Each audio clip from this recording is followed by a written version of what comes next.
पवन, मैं आ रही हूँ, तुम मेरा इंतजार करना। कहते हुए पूर्वा ने फोन रखा ही था कि तभी उसे कुणाल की आवाज सुनाई दी। किससे बात हो रही है और कहाँ जाने की तैयारी है? कुणाल ने उसके बगल में बैठते हुए पूछा।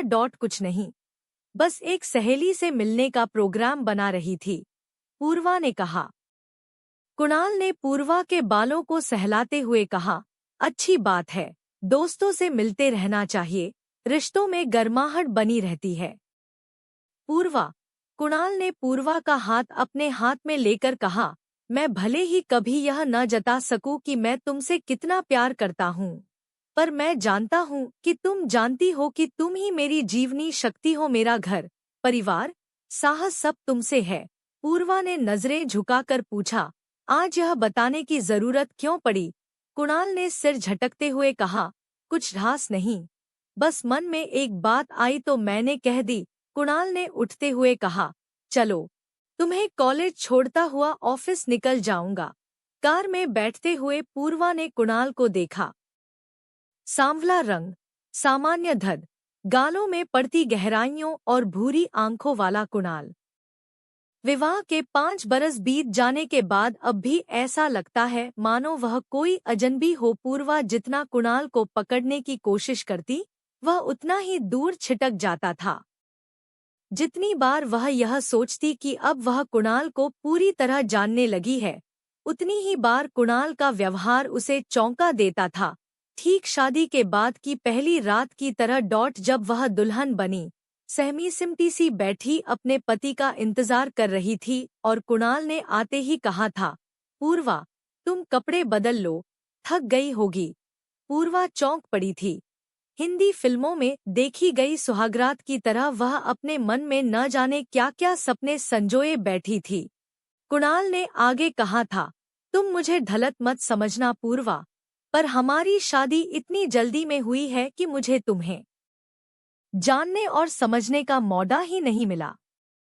इसलिए मैं चाहता हूँ कि पहले हम एक दूसरे को ठीक तरह से जान लें, समझ लें, फिर पति पत्नी का रिश्ता कायम करें।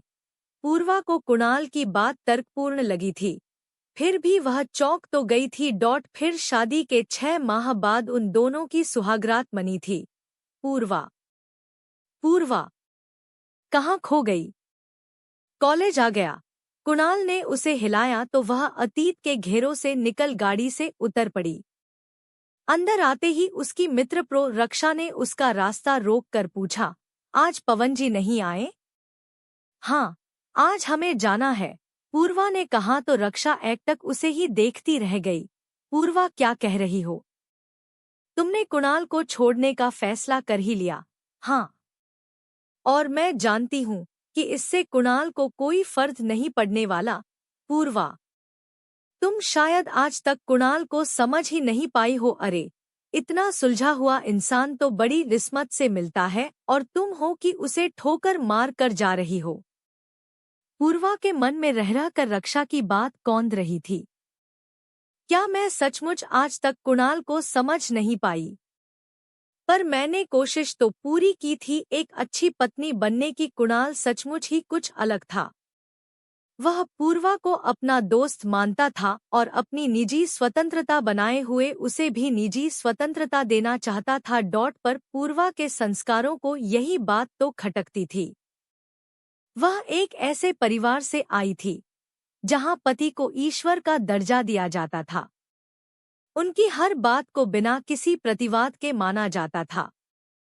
पूर्वा को भी एक ऐसा ही पति चाहिए था जो उसे रोके टोके, उसके नखरे उठाए, उससे झगड़ा करे। पर कुणाल इससे बिल्कुल अलग था। ऐसा नहीं था कि वह पूर्वा की जरूरतों का ख्याल नहीं रखता था या उससे प्यार नहीं करता था, पर कुछ तो ऐसा था जो पूर्वा को हमेशा खटकता रहता था। पूर्वा को याद हो आया कि जब कुणाल व्यापार को लेकर कुछ ज्यादा व्यस्त हो गया था और उसे पर्याप्त समय नहीं दे पाता था, तो उसने खुद ही पूर्वा से कहा था, पूर्वा, तुम कोई नौकरी कर लो, इससे तुम्हारी पढ़ाई का भी सदुपयोग हो जाएगा और तुम्हारा मन भी लगा रहेगा। पूर्वा फिर चौंक पड़ी थी। सैर, पूर्वा ने नौकरी कर ही ली। मैडम, मैडम, आपका फोन है मैडम, पवन का फोन होगा।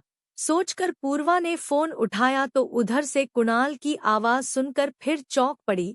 पूर्वा, तुम ठीक तो हो ना? हाँ ठीक हूँ। क्यों पूछा? पता नहीं क्यों, आज मन बहुत घबरा रहा है। पूर्वा, मुझे ऐसा लगा कि तुम परेशान हो। खैर, तुम आज जल्दी घर लौट आना। मैं भी आने की कोशिश करूंगा।